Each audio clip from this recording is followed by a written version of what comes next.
Hello, everyone, and welcome to my lecture on a very brief history and a little overview of U.S. grand strategy. It's primarily based on Chapter 2 of your Stephen Hook textbook, so you should read that chapter first and then listen to the lecture.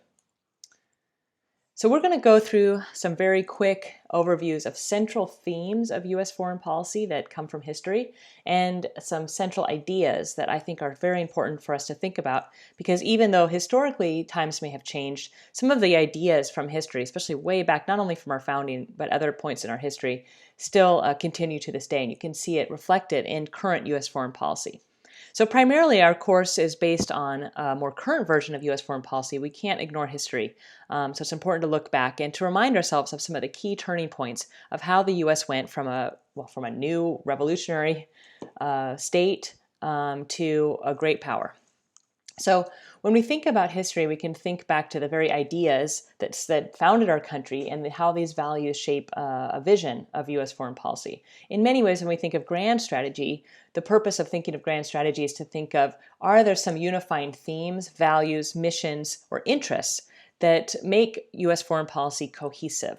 So while at times it may seem like U.S. foreign policy is contradictory, there are certain themes that hold it together, even across different presidents. So you may think that there's a huge difference between, let's say, George W. Bush and President Obama, but there's themes that they both continue, and actually even policies that they both continue, but particularly values when it comes to the United States, such as promoting democracy, valuing human rights, but not always following human rights, as we see from the recent more recent reports on torture, but promoting democracy, seeing ourselves wanting to maintain primacy, in other words, to maintain our power position in the world as a unipolar power, as well as valuing certain beliefs and ideals that make up the country of the United States and who we think we are, so to speak. So these ideas back to the very founding of the United States are still important because they shape who we think we are. And identity matters when you think of U.S. foreign policy. States' identities often dictate what is a priority and what is important for U.S. interests. It's also true that thinking about the past sheds light on current relationships.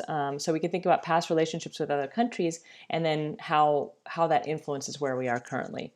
And moreover, it really highlights the fact that the U.S. was a very, started off as a revolution, really, a small power that was very inward focused and then focused on territorially expanding across the United States.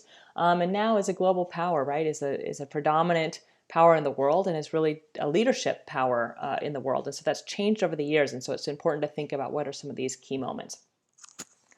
So there are two themes of U.S. foreign policy. In the first part of this lecture, we're going to talk about from the early on founding into World War I. And then we'll talk about World War I till September 11th. And that's really the two themes of the lecture. So the first period really is marked by an economic and territorial expansion of the United States. Starting from the Revolution and gaining independence, we then see that we have this very small 13 colonies, and actually one of the main reasons for the revolution, of course, is economic incentive, which is to not have to pay so many taxes back to Europe and to have their own industry, and to recognize that the U.S. was becoming a power when it came to economic expansion. So that was really one of the impetuses for the revolution. So we see in this very early period that there's an increase in goals of sort of growing the economy, staying away from war, and particularly turning away from Europe and looking westward across the territorial expansion of the United States. The interesting thing to think of here, and I ask this question, and I'm not going to put bullet points to answer it, so you might want to think about taking some notes here. But I asked the question, how does a geographical area of the U.S. figure into the development of our country, of the nation, and also into the thinking of our culture, our ideals, and our interests? In other words, we think of our country in a particular way. So you might want to think about this on your own, as well as I'll give you some ideas. One thing we can think about in terms of the country is that initially, of course, it starts off in those small colonies on the East Coast, but very quickly it starts to move westward. And there seems to be, as we'll talk in a minute about manifest destiny, this belief that the promise of the United States is this territorial expansion from one coast to another. The other thing is that as the territorial expansion takes place, you see that the U.S. has such a breadth of different kinds of geography as opposed to another country. From mountains to oceans to rivers to valleys, it has it all. And in that way, it has the natural resources and the component parts of making a great power. And I think also there's sort of this romantic idealism that comes from this early territorial expansion to kind of think about the country sort of from the plains to the hills, et cetera, that really feature into the cultural representation of the United States as this power marked by destiny. But of course, territorial expansion came with a lot of very strong abuses, right? Because we know that Native Americans were here, and it quickly became an issue as the U.S. Started to look more westward. The clashes with Native Americans and the deliberate killing and extermination of a vast group of people was a feature early of territorial expansion. So you see that at the heart of the United States is a little bit of hypocrisy and contradiction in that you sort of proclaim the greatness and destiny of the United States on the one hand, but it comes at great cost and a sort of covering up of terrible abuses. So this, again, I think falls into this concept of manifest destiny. It's really the belief that it's sort of God ordained the country of the United States. It's this beacon of the hill. It's the city on the shining hill. It comes from sort of the Puritan roots of the United States founding, which is the belief that God ordained this country to bring freedom as a beacon of hope to everyone around the world. This belief is still very true and rings true in almost every speech by an American president. You can hear it, and the belief in now it's not so much moving, of course, across the country because we've already done that, but it's sort of the outward expansion of the ideals of the United States still hold true today. So I think that's an important concept to remember. The original definition of manifest destiny, of course, has to do with the western frontier and the fact that because the country so logically expands from one coast to the other, according to the early founders, that it was just meant to be that the U.S. should take over this territory. So we think about moving westward as sort of inevitable. And I think a lot of times this concept also of a certain belief that's inevitable is a big part of U.S. foreign policy in the way that the U.S. engages with the world, right? Which is, even think about democracy promotion, which is that it's inevitable that there will be democratization, and so the U.S. can help it along without feeling bad about it or without pushing their ideals and ideas onto others because it is an inevitable process. So in that way, I think it covers up sometimes the manipulation or the outright abuses that have gone on to shape and make possible something like manifest destiny across the western frontier. So the United States, by expanding and actually taking over territory, then becomes a regional power. It becomes a much bigger power than just the small 13 colonies. The territory is, of course, gained forcibly by exterminating Native Americans and taking territory, also taking territory from Mexico. It's also purchased from France in the Louisiana Purchase. And it also then creates a relationship with Latin America because, of course, it's sort of so close to Mexico, but also close to Latin America. So it creates a regional hegemony in the area. The Monroe Doctrine is the next phase, really, of a U.S. foreign policy idea, which is obviously following from President Monroe, but it's this further detachment away from the politics of Europe. So the early presidents of the United States were concerned with sort of getting sucked back into all of the drama, the wars, and the inner fighting that was going on in Europe. They wanted to separate themselves from that. And so the Monroe Doctrine strengthens its commitment to sort of a regional Latin American area and away from Europe. And it basically says that any involvement from Europe into Latin America whatsoever would be considered a violation of U.S. territory, even though, of course, the United States isn't in Latin America. But any involvement, any interference in Latin America would be seen as a breach on the part of the United States. So that was kind of a warning to Europe to stay in your own affairs. And we're setting our sights not only internally into the westward expansion of U.S. territory, but also sort of around our immediate area. And as I said, manifest destiny is the cultural and religious. In many ways, that ordained by God comes from that religious Christian justification, Puritan justification for the political action westward. So Latin America, as things evolved to the first Roosevelt, Theodore Roosevelt, becomes then part of U.S. foreign policy strategy. So internally, they're looking inward, but then under Roosevelt, we start to see sort of expansion to looking more towards Latin America. So he adds in the Roosevelt corollary, it's called, to the Monroe Doctrine, which is saying not only if Europe gets involved in Latin America, will there be a problem? But if there's any internal disruption in Latin American countries themselves, unrest or any kind of political turmoil in a country, that could be conceived of as a threat to the United States. That opens the door for actual intervention into Panama, into other countries in the United States, in Latin America, and to thinking of the U.S. not so much isolated within its own territory, but now willing and actually does intervene into other countries, whether it's the Philippines or others. So that starts to then, you start to see that the U.S. is not only seeing itself as a regional power, but a regional power that has a stick. In other words, it's willing to back up its words and actually do something about it by getting its hands dirty in other countries. So under Roosevelt, he had that phrase that you may have heard of, speak softly but carry a big stick, which means that you need to actually use some force to sort of show your position. So he deploys the naval armada around the globe to show that the U.S. has a navy, a very strong navy at this time.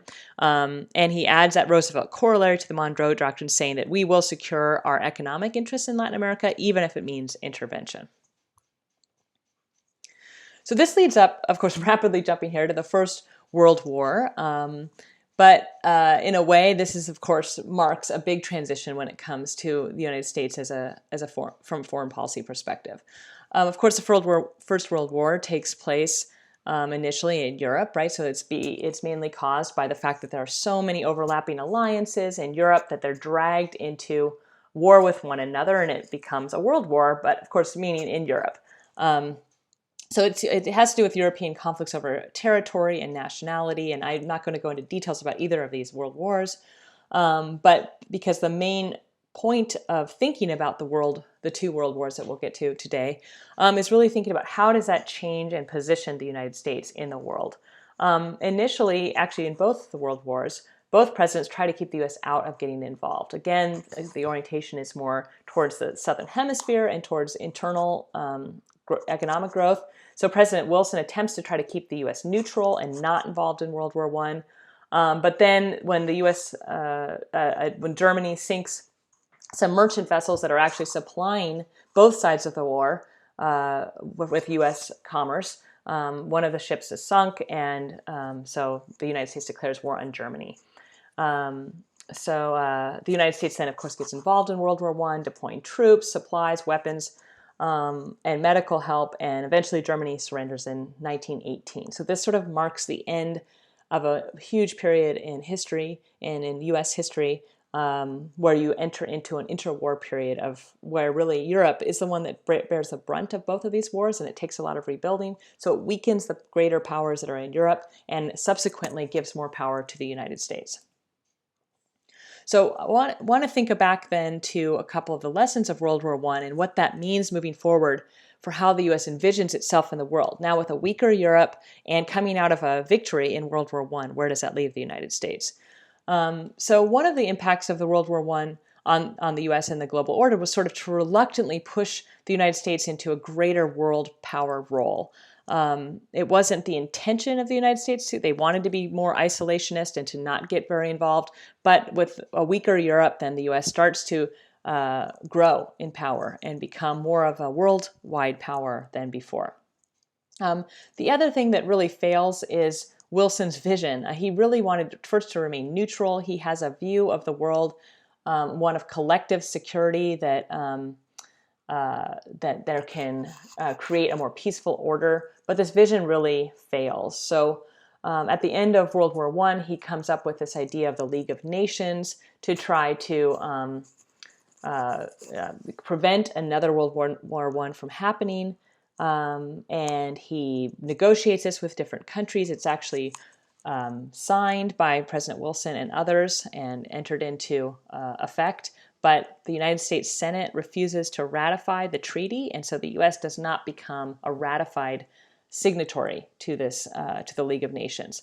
So because of this, then of course League of Nations runs into different kinds of problems.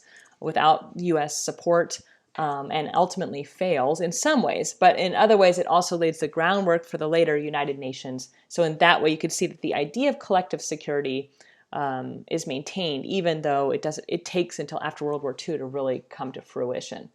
Again, the idea of collective security is one where you're willing to work together to prevent war and to think about peace and maintaining peace as paramount civilized idea in the world. World War I was an extremely brutal war. People died at the hands of mustard gas and chemical warfare. Millions of people were killed. It was bloody and brutal. And because of that, there was sort of a shock that such a war could happen, especially in Europe. And because of that, there was this horror and recognition that something must be done to prevent another war. So that was kind of where Wilson was coming from, but ultimately his vision fails. Another thing that characterizes what later becomes the interwar period, which is the period between World War I and World War II, because of course they don't know World War II is coming, but it's come to be known as this interwar period, are of course several things start to unravel after World War I. One is that Germany is blamed for the war, and there's all kinds of reparations that are demanded from Germany. They're forced to sign in the Treaty of Versailles. They are forced to pay out a lot of money to the victors of the war. And because of this, their economy goes into a tailspin, and they're not able to rebuild their economy. This opens the door to Hitler, essentially, to a very strong leader that's rebuilding the confidence and nationalism of Germany and drawing on the economic turmoil that's caused after World War I. And so it creates all kinds of strife during this period. That also spills over into a Great Depression, because after the World War, when the economies are struggling and trying to rebuild from war, a lot of the countries put up tariffs around their economies. The United States also put up tariffs. This makes the economic crisis actually worse, and global trade comes to a virtual halt during this period, and so the economies start to fail one by one, and you eventually get the Great Depression. So the U.S. goes into the worst depression in its history. So you have this real economic fallout during this interwar period after World War I that, again, no one comes out of until the start of World War II. So one of the things that characterizes the interwar period is economic crisis and turmoil. The second is a punishment of the losers of war to such a degree that they cannot recover, that they cannot re-enter into any kind of system without rise of nationalism and eventually fascism.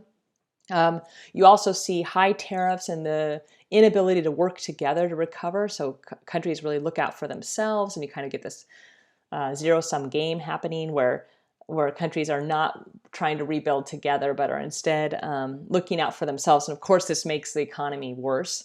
You also get a period of isolationism where everyone's retrenched back into their own country and trying to rebuild from it, but that also facilitates problems later on. Okay, so I'm going to pause here, and you can continue the lecture with the second video.